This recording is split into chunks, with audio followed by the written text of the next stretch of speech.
नमस्कार दोस्तों। अब जो अपना टॉपिक है, अपन ने बात कर रहे थे अपन भारत के संवैधानिक विकास की। इससे पहले अपन ने 1786 का एक अधिनियम देखा था, वहाँ से अपन इसको थोड़ा शुरुआत करते हैं।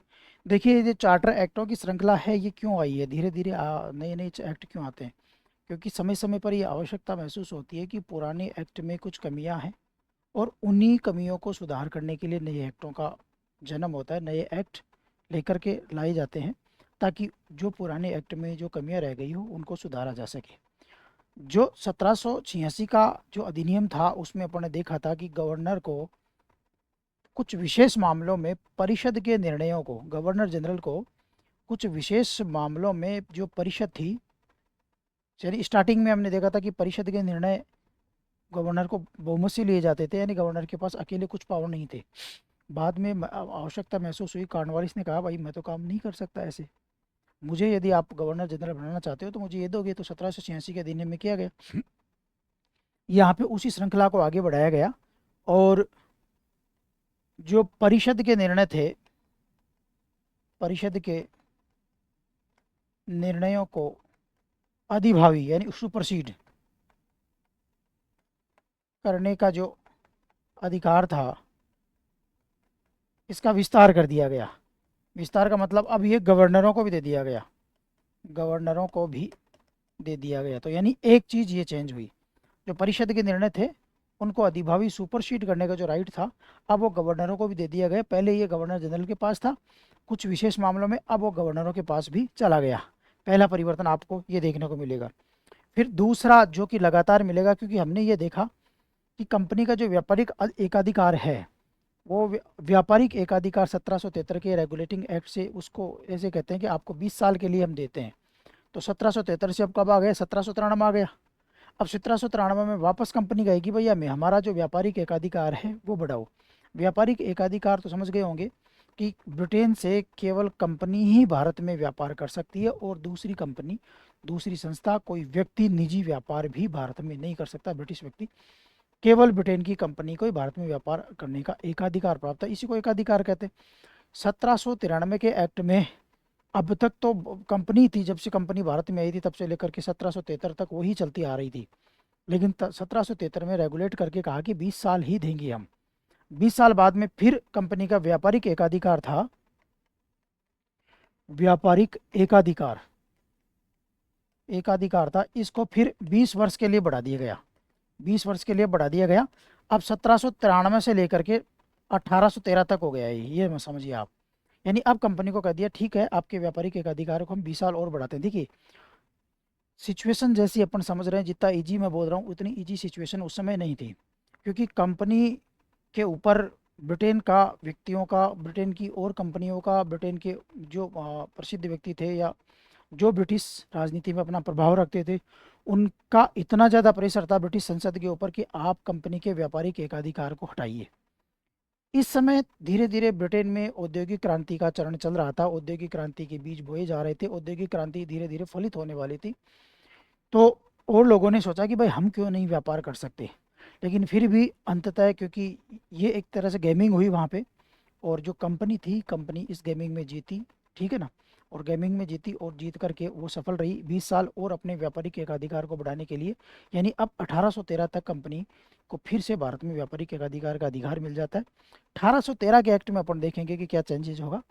अब तक हम 1793 के एक्ट में हैं, तो यानी इस एक्ट में 20 वर्ष तक कंपनी का व्यापारिक एकाधिकार बढ़ जाता है। फिर तीसरी, गवर्नर जनरल की शक्तियों में कुछ वृद्धि होती है। गवर्नर जनरल की शक्तियों में वृद्धि, शक्तियों में वृद्धि। वृद्धि क्या होती है? उसको सैन्य शक्ति भी दे दिया जाता है।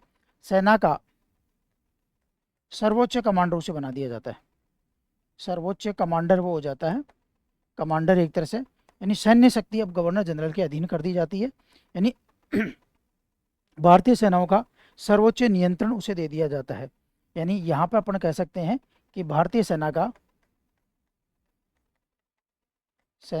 सर्वोच्च नियंत्रण नियंत्रण जो है वो गवर्नर जनरल को दे दिया जाता है। अब ये सैनिक शक्ति, हालांकि देखिए 1786 के एक्ट में भी, 1786 के अधिनियम में भी ये चीज़ हुई है यहाँ पर फिर इस अधिनियम में एक तरह से गवर्नर को सेना का सर्वोच्च कमांडर बना दिया जाता है। तो इसका मतलब हुआ चाहे कोई सी भी सेना हो, चाहे बंगाल हो, चाहे मद्रास हो, चाहे बम्बई हो, तीनों की तीनों जो प्रेसिडेंसियाँ थी, उनकी तीनों सेनाओं का जो सबसे प्रमुख व्यक्ति हो गया वो कौन हो गया? Governor general. यानी यहाँ पर अपन देखें तो भारत में सैन्य शक्ति का, जो सैन्य शक्ति है, का केंद्रीकरण हो जाता है। केंद्रीकरण। अब तक क्या था कि सेना अलग अलग जो प्रांत थी उनकी अलग अलग थी, लेकिन अब जहाँ पर ब्रिटिश प्रांत थे, जहाँ पर ब्रिटेन का एक तरह से शासन था, वहाँ पर सारी की सारी सैन्य शक्तियाँ किसके अंदर अंतर्गत निहित हो जाती है? गवर्नर जनरल के अंतर्गत निहित हो जाती है। चौथा, एक वेतन एवं व्यय। वेतन व व्यय। देखो गवर्नर जनरल, ये तो पहले ही हो गया था लेकिन मैं दोबारा लिख देता हूँ। गवर्नर जनरल, देखो शुरू में भी गवर्नर जनरल का हो गया, जो भी गवर्नर थे उनका वेतन और व्यय, उनके ऊपर जो भी खर्चा होता था, वो सारा का सारा खर्चा जो है वो भारतीय राजस्व से ही किया जाता था। यहाँ पर उसको बढ़ा करके ये कर दिया जाता है कि बोर्ड ऑफ कंट्रोल के सदस्य और उनके कर्मचारी है, उनका व्यय भी भारतीय राजस्व से ही होगा। तो मैं इसको डायरेक्ट वैसे ही लिख देता हूँ, board of control, board of control के अधिकारी कर्मचारियों का, कर्मचारियों का व्यय जो है वो भारतीय राजस्व से दिया जाएगा, भारतीय राजस्व से दिया जाएगा। यहाँ पर समझिए आप, यानी धीरे धीरे देखो जो बोर्ड ऑफ कंट्रोल कहाँ रह रहा है? ब्रिटेन में रह रहा है, लेकिन उनका भी सारा का सारा वेतन, उनके भत्ते, उनके सब कुछ है ना, वो कहाँ से दिए जाएंगे? भारतीय राजस्व से दिया जाएगा। यहाँ पे एक कंपनी के परिप्रेक्ष्य में देखें तो एक चेंज कंपनी के परिप्रेक्ष्य में किया गया, वो पांचवा पॉइंट है, कंपनी का जो लाभांश है, किसको दिया जाता है? लाभांश तय कर दिया गया। वो क्या गया? ये लाभांश जो है वो अधिकतम तय कर दिया गया कि अब कंपनी का जो लाभांश है वो अधिकतम इतना ही कंपनी अपने जो बोर्ड ऑफ डायरेक्टर है उनको लाभांश दे सकती है, और वो तय किया गया अधिकतम 10%। मतलब ये हुआ कि जैसे कंपनी को जितना भी लाभ हुआ, पहले ये होता था कि कंपनी को जितना भी लाभ होता था सारा का सारा जो बोर्ड ऑफ डायरेक्टर है वो बांट लेते थे। इससे क्या होता था कि वो उनके अंदर करप्शन भी हो गया, इससे एक जो भ्रष्टाचार, कुप्रशासन, ऐसी परिस्थितियां पैदा हुई। उनसे निपटने के लिए यहाँ पे किया गया कि ठीक है भाई, कंपनी को कितना भी लाभांश हो, अब बोर्ड ऑफ डायरेक्टर जो है उनके बीच में 10% ही अधिकतम लाभांश शेयर होगा, बाकी कंपनी का लाभांश उनके पास नहीं जाएगा। तो यहाँ पे क्या किया है, कंपनी पर जो भ्रष्टाचार हो रहा था, जो आंतरिक अनियमितता कंपनी में पनप रही थी, उन पर अंकुश ब्रिटिश सरकार के द्वारा लगाया गया। तो ये अपन 1773 के एक्ट से रिलेटेड कुछ महत्वपूर्ण बातें हैं जो अपन ने बात की, कि यहाँ पर पहला 1786 के एक्ट की ही दो बातों को यहाँ पर रिपीट किया गया, थोड़ा सा बढ़ा करके। व्यापारिक एकाधिकार जो था वो 1813 तक 20 साल के लिए बढ़ा दिया गया। गवर्नर जनरल को सैन्य शक्तियाँ, सैन्य सर्वोच्च नियंत्रण उनको दे दिया गया। वेतन में और लोगों को जोड़ दिया गया जो कि पहले से चले आ रहे थे, और कंपनी के लाभांश को, कंपनी की आंतरिक जो अनियमितता है उसको दूर करने का यहाँ पर प्रयास किया गया। फिर इसके बाद में नेक्स्ट जो अपन चलते हैं वो चलते हैं 1813 का चार्टर एक्ट। 1813 का चार्टर एक्ट, 1813 का चार्टर एक्ट देखते हैं। अब यहाँ पे आप ये देखिए कि पहली जिज्ञासा तो आपके मन में ये हो जानी चाहिए कि सर जो 20 साल का व्यापारिक एकाधिकार था उसका क्या हुआ होगा। तो पहला प्रश्न तो अपन यही सॉल्व कर लेते हैं। जो व्यापारिक एकाधिकार था क्या वो फिर से बढ़ा? नो, वो समाप्त कर दिया गया यहाँ पे, क्योंकि यहाँ पे अब ब्रिटेन में औद्योगिक क्रांति आ चुकी थी, और ब्रिटेन को अपनी औद्योगिक क्रांति के लिए दो चीज़ों की आवश्यकता थी, एक तो कच्चा माल और एक बाजार। और दोनों की दृष्टि से भारत बहुत बड़ा क्षेत्र था, क्योंकि कच्चे माल की दृष्टि से भी भारत बहुत बड़ा क्षेत्र था। आप ये सोचिए, आप पढ़ते हो कि ब्रिटेन सरकार के समय में बनाए हुए पुल है वो आज भी नहीं टूटते। उसका रीज़न क्या है? क्योंकि ब्रिटिश सरकार, और जो रेलवे है वो ब्रिटिश सरकार ने बनाई, क्या भारत के विकास के लिए? नहीं, क्योंकि ब्रिटिश सरकार ने रेलवे, ये जो पुल उन्हीं क्षेत्रों में बनाए जहाँ तक कच्चे माल या बाजार तक उनकी पहुँच हो, यानी समुद्र से कच्चे माल तक और बाजार तक उनकी पहुँच हो, उस क्षेत्र में आप ये सारी की सारी चीज़ें देखने को मिलेंगी आपको। और वो, उनका ये मकसद कोई करप्शन नहीं था, उनका मकसद केवल ये था कि ये मजबूत बने ताकि ये स्थायी रूप से अपने काम में आ सके। तो यहाँ पर देखिए कि कंपनी का जो व्यापारिक एकाधिकार था, क्योंकि ब्रिटेन में औद्योगिक क्रांति आ चुकी थी, औद्योगिक क्रांति का दौर शुरू हो चुका था, कच्चा माल चाहिए था, भारत में कच्चा माल था, रॉ मटेरियल था, कपास था, और भी चीज़ें थी। और दूसरी बात, ब्रिटेन से जो माल तैयार हो रहा था उद्योग मशीनों से बहुत तेज़ी से माल, क्योंकि पहले तो क्या होता था, जितना आपने उत्पादन किया उतना ही खपत हो जाता था, क्योंकि हाथों से काम होता था, मैनुअल काम होता था। अब मशीन तो क्या कर रही है, एक साथ कितना ही उत्पादन कर रही है, कोई सीमा ही नहीं है मशीन की, तो अनलिमिटेड चल रही है वो, नहीं वो थकती है। तो अब उस मशीन से उत्पादित माल को कहाँ पर तो खपाना है, तो वो बाजार चाहिए था, वो भी भारत था। अब भारत था, लेकिन अब भारत में तो अब तक तो कंपनी ही एकाधिकार कर रही थी, कंपनी के पास ही सारा का सारा अधिकार था। तो अब क्या किया गया, कंपनी के एकाधिकार को समाप्त कर दिया गया, नहीं, अब कह दिया गया कि भारत में व्यापार कोई भी ब्रिटिश नागरिक, कोई भी ब्रिटिश संस्था जा करके कर सकती है। अब कंपनी की मोनोपोली को हम यहाँ पे ख़त्म करते हैं, ठीक है। तो व्यापारिक एकाधिकार ख़त्म कर दिया यहाँ पे। लेकिन दो चीज़ें रही, एक तो चीन के साथ व्यापार, एवं दूसरा चाय, चाय का व्यापार, व्यापार का अधिकार बना रहा, अधिकार बना रहा। यानी चीन के साथ व्यापार का एकाधिकार अब भी कंपनी के पास ही था, और भारत के साथ जो टी ट्रेड है, चाय का जो व्यापार है, वो अभी भी कंपनी के पास ही था। यानी चाय में का भारत में व्यापार कंपनी के अलावा और कोई भी नहीं कर सकता था, ये व्यापारिक एकाधिकार कंपनी के साथ ही रहा। दूसरा पॉइंट यहाँ पर अपन देखते हैं, धार्मिक एवं शैक्षिक सुधार। धार्मिक एवं शैक्षिक सुधार के नाम पे क्या किया गया, देखो धार्मिक सुधार के नाम पे ईसाई मिशनरी जो थी, ईसाई मिशनरी का भारत में प्रवेश हो गया, प्रवेश के रास्ते इस एक्ट ने खोल दिए। अब ईसाई मिशनरी आकर के भारत में आ सकते हैं और अपना धर्म प्रचार कर सकते हैं। तो यानी एक तरह से भारत में ईसाईकरण की शुरुआत यहाँ पे करना शुरू कर, धर्म प्रचार की इनको अनुमति मिल गई, धर्म प्रचार की अनुमति इनको दे दी गई इस एक्ट के द्वारा, पहली चीज़। यानी धार्मिक रूप से ये चेंजेस किया गया कि ईसाई जो मिशनरीज थे उनको भारत में आओ और धर्म का प्रचार करो, ईसाई धर्म का प्रचार करो, ये ब्रिटिश सरकार के द्वारा इनको इस एक्ट के माध्यम से दे दिया गया। अब दूसरी ओर ये किया गया कि अब कोई व्यक्ति है भारत का, वो ईसाई धर्म क्यों अपनाएगा, यदि हिंदू है तो ईसाई धर्म क्यों अपनाएगा। तो इसलिए क्या किया जाए, शिक्षा प्रणाली में भी सुधार किया जाए। तो शैक्षिक सुधार के लिए यहाँ पर, और शिक्षा प्रणाली में सुधार करोगे आप पाश्चात्य शिक्षा की तरफ मोड़ोगे भारतीयों को, जब पाश्चात्य शिक्षा की तरफ मोड़ोगे तो ही पाश्चात्य रीति रिवाज धर्म इनको अपनाएंगे। तो इसके लिए इन्होंने क्या किया, यहाँ पे शिक्षा के विकास के लिए 1 लाख रुपए खर्च करने का प्रावधान यहाँ पे किया गया। शैक्षिक विकास के लिए प्रतिवर्ष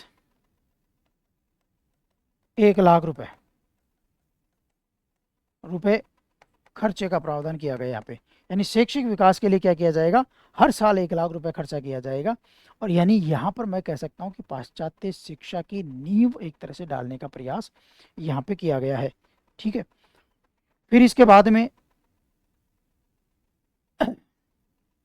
तीसरा अपन देखते हैं, यानी इसी में ले लेते हैं तीसरा पॉइंट, ठीक है।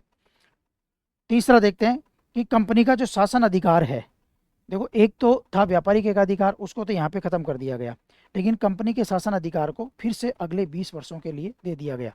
यानी कंपनी का शासनाधिकार, भारत पर शासन करने का अधिकार है, उसको 20 वर्षों के लिए बढ़ा दिया गया।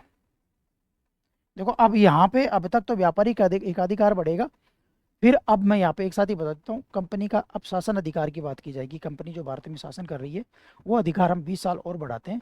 यानी अब व्यापार तो कोई भी ब्रिटिश आकर के यहाँ पे कर लेगा, लेकिन कंपनी का जो शासन है जो चल रहा है भारत में, हालांकि आप देखो कि धीरे धीरे कंपनी को एक्टों के माध्यम से ख़त्म सा ही कर दिया, लेकिन जो भी कंपनी नाम मात्र का जो ढांचा जो कंपनी का चल रहा है ब्रिटिश सरकार के अंदर में, वो ढांचा अब 20 साल तक और चलेगा।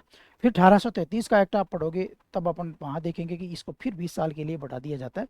फिर लेकिन जब 1853 का एक्ट अपन पढ़ते हैं तो वहाँ ये कह दिया जाता है कि अब समय सीमा निर्धारित नहीं की, हाँ मतलब फिक्स टाइम नहीं करते हैं। 1853 में 20 साल है, वो कह देते हैं कि आप अनिश्चित, अब मतलब समय सीमा न बढ़ाते, उस कंपनी के शासन अधिकारी को बढ़ा तो देते हैं वो, लेकिन उसकी समय सीमा तय नहीं की जाती है। और फिर 1857 की क्रांति हो जाती है, 1857 की क्रांति हो जाती है तो 1858 के एक्ट के द्वारा कंपनी के शासन को समाप्त कर दिया जाता है। ये एक श्रृंखला है जो मैंने एक साथ बताई। अब इसी श्रृंखला की कड़ी में यहाँ पर अपन देखते हैं कि कंपनी का जो शासनाधिकार है वो 20 साल के लिए बढ़ा दिया जाता है, ठीक है ना। और चौथा पॉइंट, जो कि इसी पॉइंट का सब पॉइंट है, व्यापारिक एकाधिकार खत्म होता है, मैं चाहूँ तो यहाँ पे भी लिख सकते हैं, ब्रिटिश पूंजीपतियों का प्रवेश हो जाता है इस एक्ट से। ब्रिटिश पतियों का प्रवेश भारत में हो जाता है।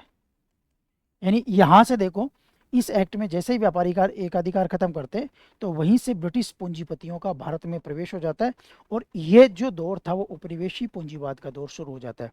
यानी उपनिवेशी पूंजीवाद बोलते हैं उसको, कॉलोनियल कैपिटलिज्म है उपनिवेशी पूंजीवाद।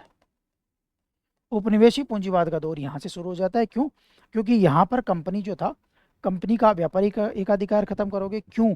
क्योंकि जो कैपिटलिस्ट वहाँ पे पनप रहे थे ब्रिटेन में, जो छोटे छोटे उद्योग लगा के फिर उन उद्योगों में मशीनीकरण कर रहे थे, जिससे बहुत ज़्यादा प्रोडक्शन हो रहा था, उनके द्वार यहाँ पर खोल दिया। तो उपनिवेशवाद का दौर, जो पूंजीवादी उपनिवेश है, उसका दौर भारत में यहाँ से शुरुआत मानी जाती है। जब आप भारत की हिस्ट्री पढ़ते हो तो उसको अलग अलग चरणों में पढ़ते हो। एक उपनिवेश पूंजीवाद है, उसको पढ़ते हो तब आपको पता चलेगा कि ये क्यों आया।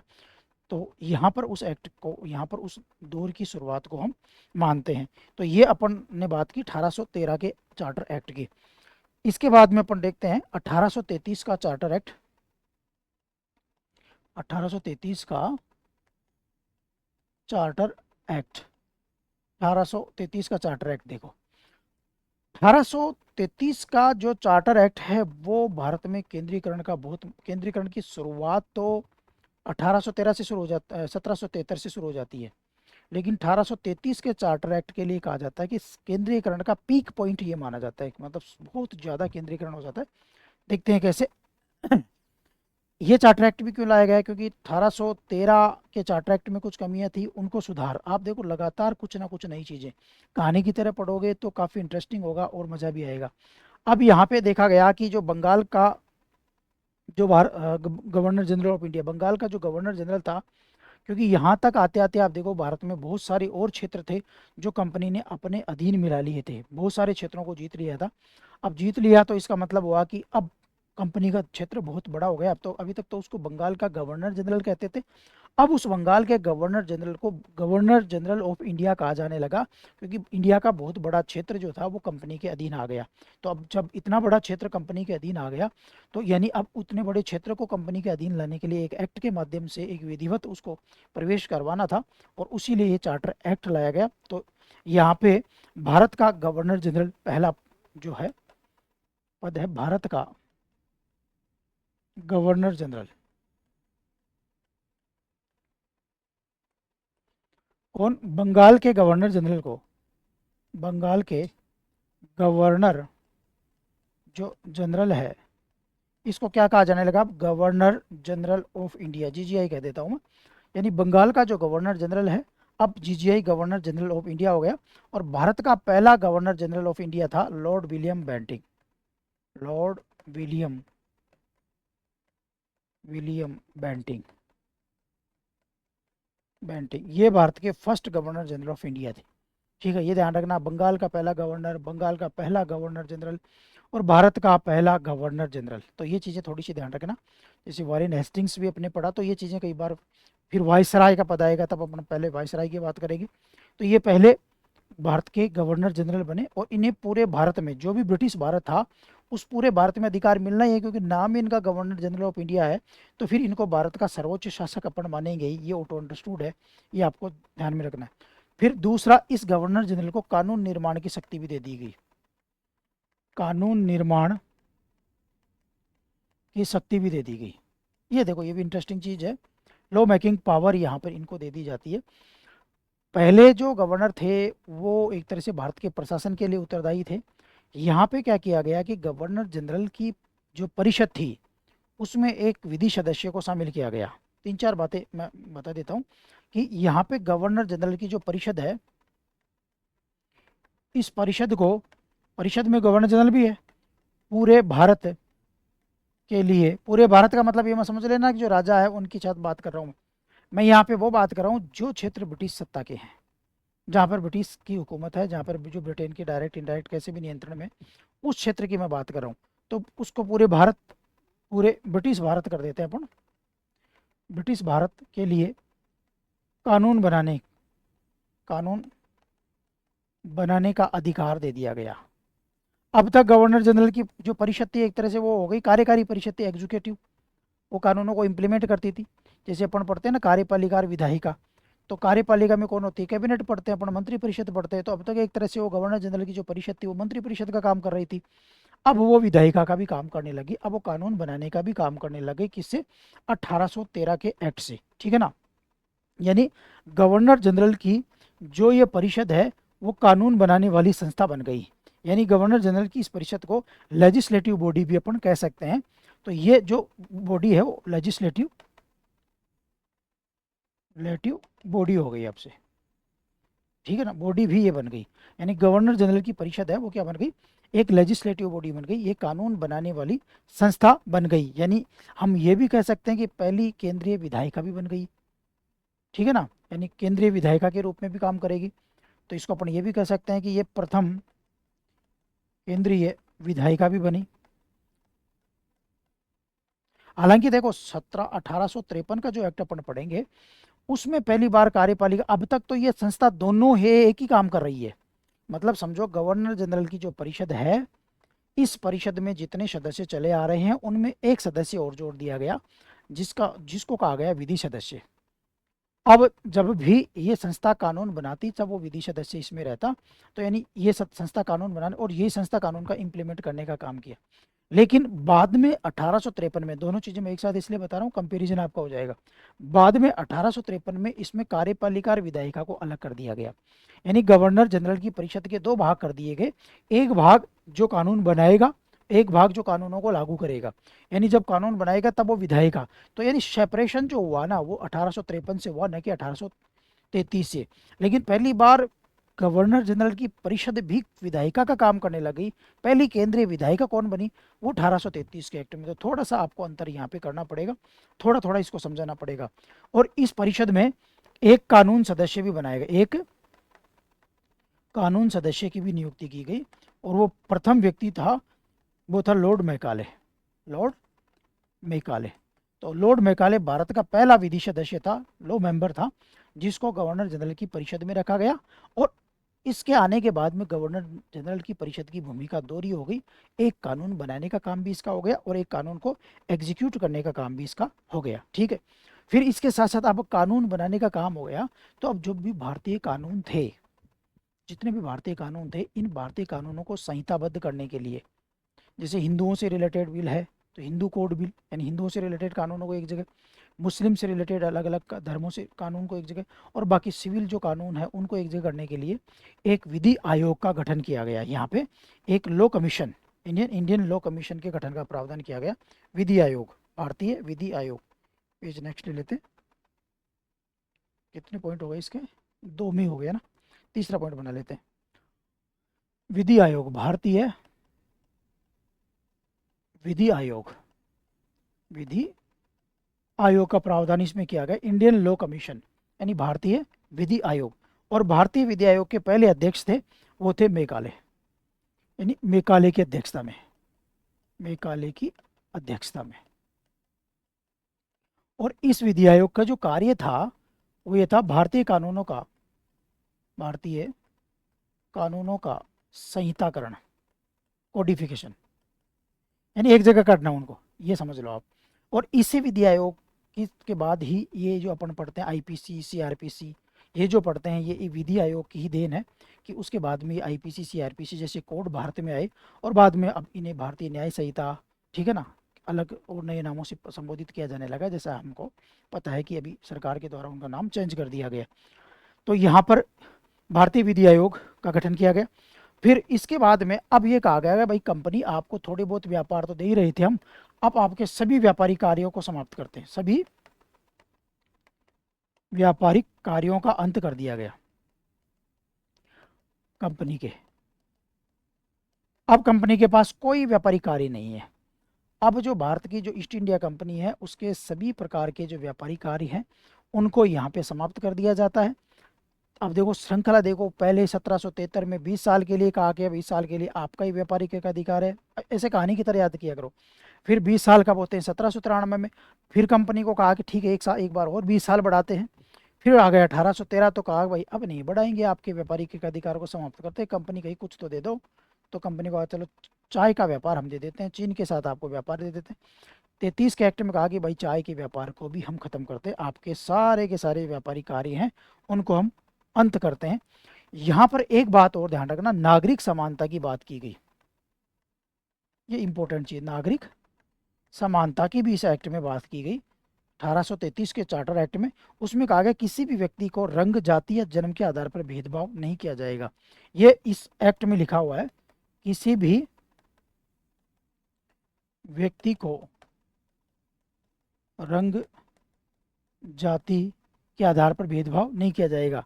यानी कोई भी जो व्यक्ति है उसको रंग के आधार पे, जाति के आधार पे, ठीक है ना, या जन्म के आधार पे, या जन्म के आधार पर भेदभाव नहीं किया जाएगा। ये इस एक्ट की महत्वपूर्ण विशेषताएं हैं जिनको अपन ने देखा। इस एक्ट का थोड़ा सा मूल्यांकन अपन करें तो देखो, भारत में पहली बार प्रशासनिक केंद्रीकरण, चाहे तो आप इसको लिख सकते हो, मैंने एक्ट से रिलेटेड है लेकिन थोड़ा सा मूल्यांकन आपको बता रहा हूँ कि पहला, भारत में पहली बार प्रशासनिक केंद्रीकरण हुआ, सर्वाधिक सेंट्रलाइजेशन है यहाँ पर देखिएगा। एक केंद्रीकृत कानून व्यवस्था शुरू हुई, क्योंकि अब जो गवर्नर जनरल की परिषद है वो कानून बनाएगी, तो एक केंद्रीकृत यानी एक व्यक्ति, केंद्रीकृत का मतलब एक व्यक्ति के हाथ में, एक संस्था के हाथ में सारा का सारा पावर दे दोगे। फिर भारतीय कानूनों का पहला संहिताकरण करने का यहाँ पे प्रयास किया, क्योंकि विधि आयोग का गठन यहाँ पर किया गया। फिर इक्वलिटी बिफोर लॉ यानी विधि के समक्ष समता, जो कि मैंने इस पॉइंट में बताया कि उसका भी इसमें कहा गया। और कंपनी को अब केवल, अब कंपनी का स्वरूप हो गया केवल एडमिनिस्ट्रेटिव हो गई कंपनी, यानी कंपनी यहाँ पर क्या हो गई, केवल एडमिनिस्ट्रेटिव बॉडी हो गई। कंपनी यहाँ पे क्या हो गई, केवल एडमिनिस्ट्रेटिव, एडमिनिस्ट्रेटिव यानी प्रशासकीय संस्था बन गई। बॉडी के रूप में कंपनी को कहा गया कि अब आप केवल एडमिनिस्ट्रेटिव बॉडी हो, आप केवल प्रशासनिक संस्था हो, इससे ज़्यादा आप कुछ भी नहीं हो। यानी कंपनी को वास्तव में जो कंपनी जिस लिए आई थी व्यापार के लिए, वो सब कुछ यहाँ पे खत्म कर दिया जाता है। इसके बाद में अपन देखते हैं 1853 का चार्टर एक्ट। 1853 का चार्टर एक्ट। अब देखो 1853 का जो चार्टर एक्ट 1853 है, वो चार्टर एक्ट की श्रृंखला का सबसे लास्ट का एक्ट है।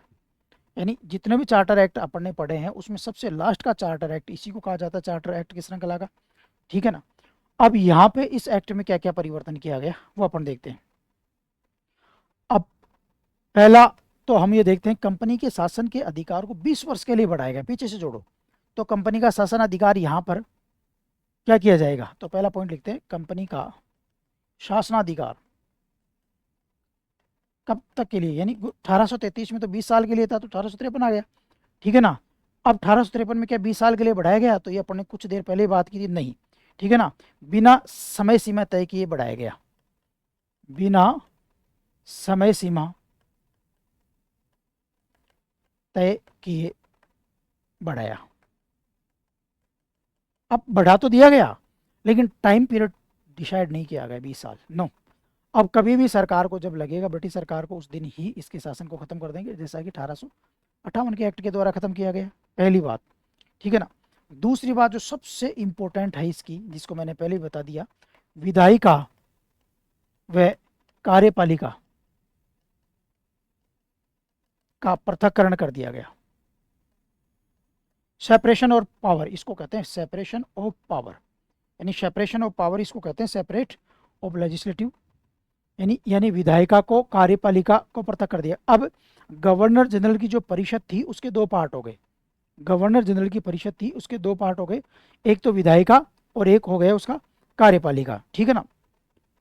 तो जो गवर्नर जनरल की परिषद, यहाँ पे मैं थोड़ा सा इसको समझा देता हूँ, जो गवर्नर जनरल की परिषद है उसके दो पार्ट हो गए, एक कार्यपालिका जो चली आ रही है, अपन पढ़ रहे हैं वो कार्यपालिका है, अब तक अपन ने शुरू में पढ़ा कि उसमें 4 सदस्य जोड़े गए, ठीक है ना। तो जो चली आ रही है वो गवर्नर जनरल की क्या हो गई, कार्यपालिका, जिसके बारे में अपन अब तक पढ़े आ रहे हैं। अब गवर्नर जनरल की परिषद का दूसरा रूप हो गया विधायिका, ठीक है ना। और जब ये विधायिका थी तो विधायिका बनेगी तो इसमें 6 नए सदस्य जोड़े गए, सदस्य इसमें जोड़े गए। यानी ये 6 नए सदस्य केवल कब बैठेंगे, जब ये कोई कानून बनाएगी। इन 6 नए सदस्यों को केवल कानून बनाते समय रहेंगे, बाकी ये विधायक कार्यपालिका का पार्ट नहीं रहेंगे। यानी एक तरह से आज के हिसाब से कहूँ तो जैसे संसद है, तो संसद में मंत्री परिषद है, तो मंत्री परिषद कार्यपालिका है, लेकिन जब वो विधायिका में बैठती है तो और विधायक सांसद भी उसमें जुड़ जाते हैं, केवल मंत्री परिषद के मंत्री नहीं रहते, और भी सांसद हैं, जैसे राज्यसभा में 250 हैं तो मान लो 10 मंत्री हैं, तो बाकी 240 और लोग नहीं जुड़ जाते। तो एक तरह से कुछ ऐसा ही स्वरूप किया गया, कार्यपालिका को विधायिका से अलग किया गया, और कार्यपालिका में 6 नए सदस्य को जोड़ा गया। 6 नए सदस्य, 6 नए विधायी सदस्य बोल सकते हैं इनको, और भी अच्छा कहें तो 6 नए विधायी सदस्यों को जोड़ा गया। और जब देश के लिए कानून बनाने की आवश्यकता होती तो ये विधायिका कानून बनाती, न कि ये कार्यपालिका कानून बनाएगी। अब कार्यपालिका कानून को एग्जीक्यूट करेगी। जस्ट आज की तरह समझ लो, आज संसद में जब कानून बनाना होता है तो संसद में आना होता है मंत्री, जैसे हमारे देश के प्रधानमंत्री हैं, पूरी मंत्री परिषद है, संसद में बैठ के ही कानून बनाएंगे। बट वो अकेले नहीं बनाएंगे, उनके साथ विधायिका के और सदस्य भी होंगे। यहाँ पे 6 है, यहाँ पे संख्या ही है, संख्या ही तो बहुत ज़्यादा है यहाँ पे, बाकी काम तो वही है ना। और जब वो उन कानूनों को लागू करेंगे तब वो कार्यपालिका का पार्ट होंगे। यानी यदि लॉ मेकिंग बनाना है भारत के लिए तो वो विधायिका का काम होगा, और लॉ को एग्जीक्यूट करना है तब वो कार्यपालिका का काम होगा। इस तरह से 2 पार्ट यहाँ पे बना दिए गए, विधायिका और कार्यपालिका का काम। और ये जो 6 नए सदस्य जोड़े गए, ये केवल विधायिका के अंग रहे, न कि इनको कार्यपालिका का अंग बनाया गया। इस तरह भारत में पहली विधान परिषद बनाई गई। इस तरह ये भारत की प्रथम विधान परिषद हो गई, विधान परिषद हो गई। ये भारत की क्या होगी, पहली विधान परिषद के रूप में अपन इसको कहेंगे। क्यों? क्योंकि भारत की पहली विधान परिषद, क्योंकि भारत के लिए कानून बनाने वाली पहली संस्था अलग से यहाँ पर बनाई गई। और इसमें भारतीयों को नामांकित किया जा सकता था सीमित आधार पे, सीमित आधार पर भारतीयों को नामांकित इसमें किया जाता, जो कि अपन आगे देखेंगे, नामांकित किया जा सकता था। देखो मैं यहाँ पे ऐसे नहीं है कि उस एक्ट में आप कभी भी किसी किताब में पढ़ोगे तो 10-10 चीज़ें 1 2 3 4 5 7 पॉइंटों में लिखी हुई है। ऐसे पढ़ाऊंगा तो काफ़ी बोरिंग हो जाएगा। इंटरेस्टिंग चीज़ें यह है कि एक से जुड़ी हुई चीज़ों को एक जगह घुमाने का प्रयास करो। मैंने यहाँ पे 4-5 पॉइंटों को एक जगह घुमाने का प्रयास किया। विधायिका और कार्यपालिका का सेपरेशन हुआ, सेपरेशन हुआ तो 6 नए सदस्य जोड़े, ये केवल, और ये पहली भारत की केंद्रीय विधायिका बन गई।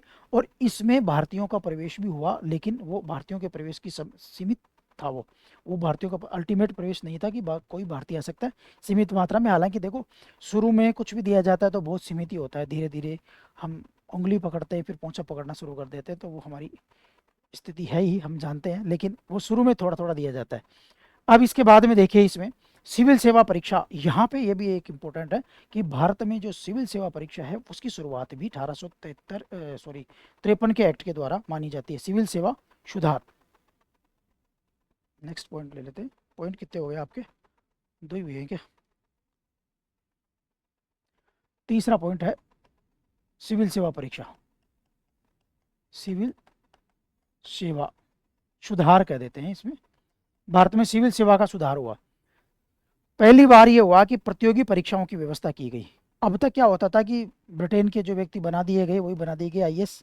उस समय एक तरह से आईसीएस सरदार पटेल ने कहा। तो जो आज के आईएएस हैं वो सिविल सेवक थे। तो सिविल सेवक कौन बनाते थे? ब्रिटिश सरकार के द्वारा नियुक्त कर दिया जाता था। लेकिन पहली बार ये प्रतियोगी परीक्षाओं के माध्यम से आए, परीक्षा का आयोजन किया गया, आयोजन का प्रावधान किया गया। और ये आयोजन कहाँ होता था? इंग्लैंड। यानी इंग्लैंड में ये परीक्षाएं आयोजित होती थी, वहाँ पे प्रतियोगी परीक्षा थी। वहाँ पे कोई भी भारतीय जाकर के एग्ज़ाम दे सकता है, और एग्ज़ाम दे सकता है, एग्ज़ाम में पास होता है। हालांकि उसमें क्राइटेरिया इतने जटिल थे कि उसको ब्रिटिश भाषा, ब्रिटिश के बहुत सारी चीज़ें जाननी होती थी, तो काफ़ी कठिन थी। लेकिन फिर भी ये सोचो तो सही कि भारतीयों का प्रवेश तो शुरू हुआ, ठीक है ना। तो यानी आयोजन लंदन में हुआ, सिविल सेवा परीक्षाओं का शुरुआत यहाँ से मानी जाती है। और लॉर्ड मेकाले की अध्यक्षता में एक सिविल सेवा समिति भी गठित की गई। लॉर्ड मेकाले की अध्यक्षता में यहाँ पे 1954 में लॉर्ड मेकाले की अध्यक्षता में समिति भी बनाई गई सिविल सेवा के सुधार के लिए। मेकाले समिति जिसको अपन बोलते हैं। मेकाले समिति शिक्षा के लिए भी है, मेकाले समिति सिविल सेवाओं के लिए भी है, तो ये अपन को थोड़ा सा ध्यान में रखना। इसके बाद में अपन देखते हैं कि 1858 का भारत शासन अधिनियम, ये एक और देख लेते हैं यहाँ पे। 1858 का भारत शासन अधिनियम 1858। देखो, इस अधिनियम का बैकग्राउंड थोड़ा सा बता देता हूँ, बाकी तो आप हिस्ट्री पढ़ते हो तो हिस्ट्री में भी इस एक्ट को पढ़ते हो। देखो, 1857 की क्रांति हुई। क्रांति हुई तो क्रांति का परिणाम, क्रांति क्यों हुई? क्योंकि कंपनी विफल हो गई। भारतीय प्रशासन को संभालने में कंपनी विफल हो गई, भारतीयों की मनोस्थिति को समझने में कंपनी विफल हो गई, बैलेंस करने में कंपनी विफल हो गई, और कंपनी इन चीज़ों को समझने में विफल हो गई कि ये इतना बड़ा आंदोलन हो सकता है क्या। यानी कंपनी एक तरह से प्रशासन को, भारतीय प्रशासन को संभालने में पूरी तरह विफल साबित हुई, जिसका परिणाम 1857 की क्रांति हुई। और चूंकि कंपनी को धीरे धीरे कंपनी के पर कतरे जा चुके थे, 1773 के एक्ट से ही पर कतरना शुरू कर दिया था। धीरे धीरे कंपनी के अधिकारों को, व्यापारिक एक अधिकारों को धीरे धीरे खत्म किया, शासन में कंपनी की भूमिका सीमित की, ब्रिटिश प्रभुत्व बढ़ाया गया, बोर्ड ऑफ कंट्रोल लाया गया, जो कि सारी कहानियां अपन पहले पढ़ चुके हैं, सुन चुके हैं। तो ये सारी चीज़ें हुई थी, तो कंपनी एक तरह से नाम मात्र की संस्था चल रही थी। अब एक तरह से इस क्रांति ने क्या किया कि उस नाम मात्र की संस्था का भी विधिवत समापन कर दिया गया, उस विधिवत उसको समाप्त कर दिया गया। तो यहाँ पे 1857 की क्रांति होती है, उसके परिणाम स्वरूप 1858 का तुरंत एक्ट, भारत शासन अधिनियम लाना पड़ता है कि भारत पर अब शासन क्या होगा। अब तक हम पढ़ते हैं तो 1773 से लेकर के 1858 तक कंपनी का शासन भारत पे माना जाता है, कंपनी का ही शासन रहता है भारत पे। लेकिन यहाँ से अब ताज, यानी अब सीधा का सीधा जो भारत का शासन है वो कौन लेगा? ब्रिटिश ताज के अधीन आ गया, कंपनी को यहाँ से खत्म कर दिया गया। यानी यहाँ से भारतीय जो संवैधानिक विकास है, अपन उसको ताज के शासन के रूप में पढ़ते हैं। 1858 से 1947 तक का सारा जो एक्ट पढ़ेंगे, अब वो ताज के शासन के रूप में अपन पढ़ेंगे। उन ताज के शासन में पहला एक्ट है भारत शासन अधिनियम 1858। इसमें पहला हुआ ईस्ट इंडिया कंपनी का अंत हो गया, पहला पॉइंट। इसमें ईस्ट इंडिया कंपनी का अंत कर दिया गया। अब अंत कर दिया गया तो देखो क्या क्या अंत होगा। जो बोर्ड ऑफ डायरेक्टर था ईस्ट इंडिया कंपनी का, वो भी समाप्त हो गया, और एक बोर्ड ऑफ कंट्रोल ब्रिटेन में बिठाया गया था कंपनी पर कंट्रोल करने के लिए, वो भी खत्म हो गया। तो यानी बोर्ड ऑफ डायरेक्टर, ये दो पॉइंट अलग से नहीं पढ़ने आपको। बोर्ड ऑफ डायरेक्टर एवं बोर्ड ऑफ कंट्रोल यहाँ पे समाप्त हो गया। दोनों चीज़ें एक ही साथ जुड़ी हुई है। आप कंपनी का शासन खत्म करोगे तो ये दोनों के दोनों सीधे आ जाएंगे। और भारत का शासन अब कहाँ हो गया? सीधे ब्रिटिश ताज के अधीन कर दिया गया। यानी भारत का जो शासन था सीधे ब्रिटिश ताज के अधीन। दूसरा पॉइंट यहीं पे, भारत का जो शासन था, सॉरी, भारत का शासन सीधे ब्रिटिश ताज के अधीन, सीधे ब्रिटिश ताज के अधीन कर दिया गया। ये तो कंपनी को हटा करके सीधे ब्रिटिश ताज के अधीन किया गया। तो ये तीन चार चीज़ें हैं वो आप एक साथ याद कर सकते हो। दूसरा, अब क्या हुआ कि पहले तो बोर्ड ऑफ डायरेक्टर के ऊपर बोर्ड ऑफ कंट्रोल वहाँ बिठाया गया था, फिर बोर्ड ऑफ डायरेक्टर था, तो बहुत सारी चीज़ें थी, अब उन सबको ख़त्म कर दिया गया। तो अब क्या किया जाए? यानी ब्रिटिश ताज तो डायरेक्ट इतना शासन कर नहीं पाएगा, तो ब्रिटिश ताज के अधीन वहाँ पर क्या कर दिया गया? एक भारत का राज्य सचिव पद क्रिएट किया गया। यानी भारत का राज्य सचिव का एक नया पद क्रिएट किया गया, जिसको secretary of state for India कहा गया। यानी भारत का राज्य सचिव, ये नया पद बनाया गया, भारत का राज्य सचिव, भारत सचिव, जिसको शॉर्ट में अपन कहते हैं भारत सचिव। थोड़ा शॉर्ट में अपन इसको भारत सचिव कह देते हैं, मैं थोड़ा भारत सचिव बोल देता हूँ, लंबा नाम हो गया। तो भारत सचिव का पद यहाँ पे क्रिएट किया गया। ये भारत सचिव कौन था? ये ब्रिटिश कैबिनेट का सदस्य हुआ करता था। तो देखो इसके बारे में अपन देख लेते हैं। ये ब्रिटिश कैबिनेट का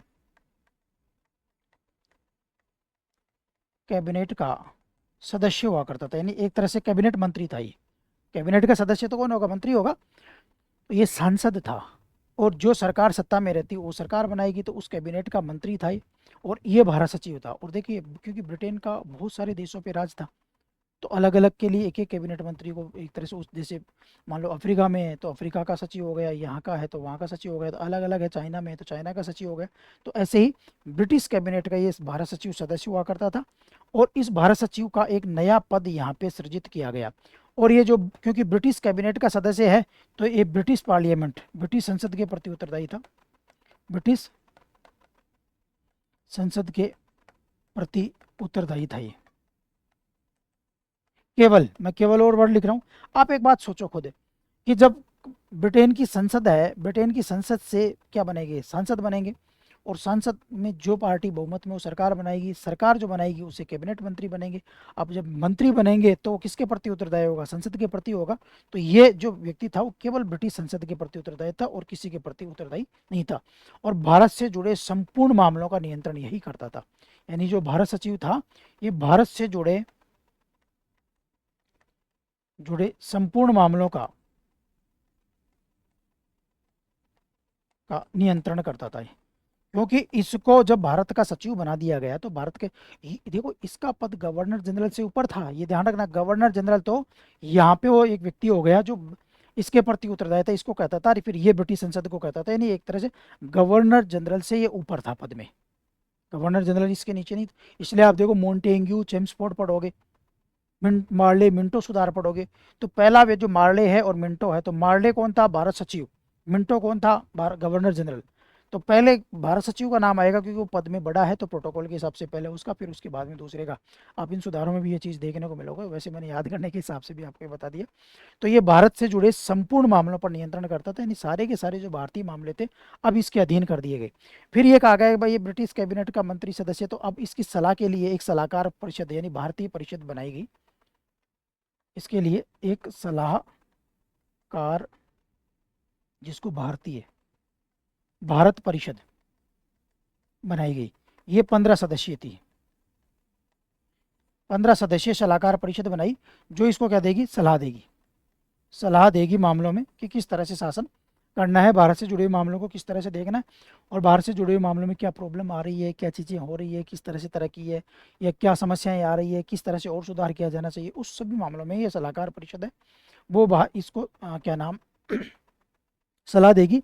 और इस सलाहकार परिषद का जो अध्यक्ष है, अध्यक्ष खुद ही होगा क्योंकि इसके अध्यक्षता में भारत सचिव होगा, भारत सचिव होगा। तो 1858 के एक्ट में पहला ईस्ट इंडिया कंपनी से आप 3 चीज़ें याद कर सकते हो। ईस्ट इंडिया कंपनी का अंत हुआ तो बोर्ड ऑफ कंट्रोल गया, बोर्ड ऑफ डायरेक्टर गया, आएगा कौन, तो ईस्ट इंडिया कंपनी अभी तक बीच में थी, ऊपर ब्रिटिश ताज था, फिर कंपनी थी, फिर इसके बाद में भारत था।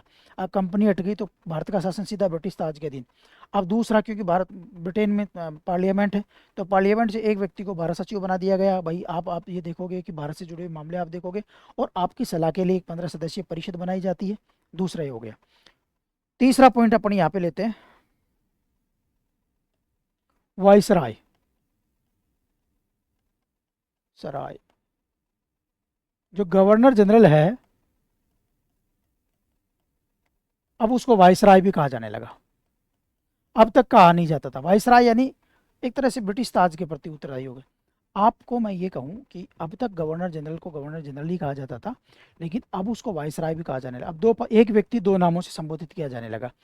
क्यों, क्योंकि 1857 की क्रांति में देखा गया, इससे पहले तो कहते थे डेल्हौजी आए, जो भी लोग आए ना, उन लोगों को लगा कि भारत के जो क्षेत्रों को जीतते जाओ और मिलाते जाओ, तो वो जीतते गए राजाओं को। फिर गोद निषेध, बहुत सारी आप पढ़ते हो कि कुशासन का आरोप लगा करके राज्यों में मिला लिया, गोद निषेध प्रथा लगा दी, ये लगा दिया, वो लगा दिया, जब जब चाह जैसे जैसे राज्य को मिलाना चाहा उस तरह से मिलाते गए।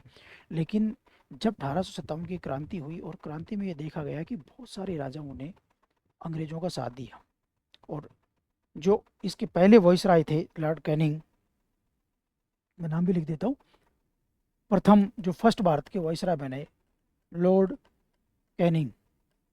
लॉर्ड कैनिंग ने तो खुद कहा कि ग्वालियर जैसी रियासतें यदि भारत का साथ नहीं देती, मैं ब्रिटिश सरकार का, तो हम भारत में अपनी ज़मीन नहीं बचा पाते, हम हार जाते। यानी इस तरह से जब कहा गया तो यानी ब्रिटेन को ये महसूस हो गया, ये एहसास हो गया कि हम बचे हैं तो राजाओं की तरफ से बचे हैं। तो उनको लगा कि यार क्यों इनको अधीन किया जा रहा है, ये जब वहाँ कुछ भी प्रॉब्लम आएगी जनता में तो इनको आगे कर देंगे कि भाई जनता देखो इनसे दुखी है, और हम अपना अपना इकोनॉमिक उद्देश्य पूरे हो ही जाएंगे वहाँ पे, तो हम इनको एक तो पपेट की तरह क्यों नहीं यूज कर लेते अपन। तो ऐसा उनको लगा। तो यानी अब उन्होंने ये नीति छोड़ दी कि इन राज्यों को अपने में मिलाना है। अपन इनको अधीनस्थ तो कर लेते हैं, या अधीनस्थ ही रहेंगे, बट राजा बीच में रख लेते हैं, जनता उनके नीचे हो जाएगी, हमारा काम तो हो ही रहा है। तो यानी इस राजाओं के साथ संबंधों को स्थापित करने के लिए इनके द्वारा एक पद क्रिएट किया गया, उसी का नाम वायसराय था। यानी जब ब्रिटिश प्रांतों को डील करता तब तो वो था ब्रिटिश प्रांतों को डील करता तब तो वो गवर्नर जनरल कहलाता। और जब भारतीय राजाओं से रिलेटेड, भारतीय राजाओं से जब वो डील करता, यानी जो इनको अपन करते रियासत, जब रियासतों को डील की जाती थी, रियासतों को, तब तो वो कहलाता था वाइसराय। और जब वो ब्रिटिश प्रांतों को डील करता जो डायरेक्ट ब्रिटेन के अधीन थे, जैसे बंगाल का क्षेत्र था, बिहार का क्षेत्र था, उनको जब वो डील करता तब वो कहलाता था गवर्नर जनरल। यानी एक ही व्यक्ति के दो नाम हो गए, दो अलग अलग तरह के कार्य उसके द्वारा किए जाने लगे। तो ये भी काफ़ी इंटरेस्टिंग है। देखो, एक कंपनी का शासन अंत इतना सा याद करोगे तो सारे पॉइंट याद हो जाएंगे। एक भारत सचिव, एक कीवर्ड याद करो तो सारे भारत सचिव वाले याद हो जाएंगे, थोड़ा सा माइंड में रिकॉल करना। फिर तीसरा याद करो वाइसराय, तो ये वाइसराय वाले सारे के सारे पॉइंट याद हो जाएंगे। और कंपनी के सारे अधिकार ब्रिटिश सरकार को हस्तांतरित हो ही गए, क्योंकि कंपनी का शासन ही खत्म हो गया, तो ये कोई याद करने की जरूरत नहीं है। यहाँ पे एक थोड़ा पॉलिटिकल चीज़ बता देता हूँ, भारतीय सेना का पुनर्गठन भी किया गया। यहाँ पे भारतीय सेना एवं प्रशासन का पुनर्गठन किया गया। भारतीय सेना व प्रशासन का पुनर्गठन किया गया, पुनर्गठन किया गया। अब इस पुनर्गठन में क्या किया गया, कुछ नहीं, अब तक देखा गया कि भारतीय सेना का अनुपात ज़्यादा था, इस वजह से थोड़ा सा कंट्रोल नहीं कर पाई। अब ब्रिटिश सैनिकों का अनुपात बढ़ा दिया गया, ताकि आगे यदि भविष्य में ऐसी कोई क्रांति होती है तो फिर ऐसी स्थिति नहीं हो कि हमें फिर देखना, बगल में देखना पड़े, तो हम ऐसी स्थिति पैदा ही नहीं हो। इसलिए भारतीय सेना में ब्रिटिश और भारतीय सेना का अनुपात को वापस चेंज कर दिया गया। कुछ ऐसे क्षेत्र थे जिन्होंने वाकई इनकी सहायता की, तो ऐसे क्षेत्रों को भी, ऐसे क्षेत्रों से सैनिकों की संख्या बढ़ा दी गई। जहाँ विद्रोह हुआ, जहाँ पे आगे विद्रोह हो सकता है, वहाँ सैनिकों की संख्या घटा दी गई। ये एक तरह से व्यवहारिक अपनाया गया, जो अपन इतिहास के परिप्रेक्ष्य से इंपॉर्टेंट है। तो ये हमने 1858 तक देखा। इसके बाद में दूसरा जो सुधार का चरण है 1861 से शुरू होता है, उसको अपन देखेंगे नेक्स्ट वीडियो में। नमस्कार।